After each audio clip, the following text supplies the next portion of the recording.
Jadi kecelakaan di Desa Peninjauan. Sebuah video yang menampilkan situasi setelah gerbong kereta api barang mengalami anjlok hingga keluar dari rel, viral di media sosial. Video tersebut dibagikan akun Instagram ini, pada Sabtu, tanggal 13 November tahun 2021. Telah terjadi kecelakaan sebuah kereta api di Stasiun Peninjauan, Karangdapo, Peninjauan, Kabupaten Ogan Komering Ulu, Sumatera Selatan.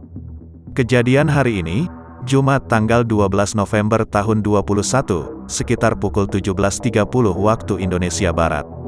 Untuk penyebab kecelakaan masih dalam penyelidikan, tulia akun @terang_media.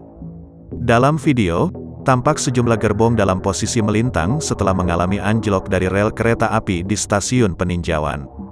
Saat dikonfirmasi, Manajer Humas PT Kereta Api Indonesia, KAI, Divre 4 Tanjung Karang, Jaka Jarkasih membenarkan kejadian itu.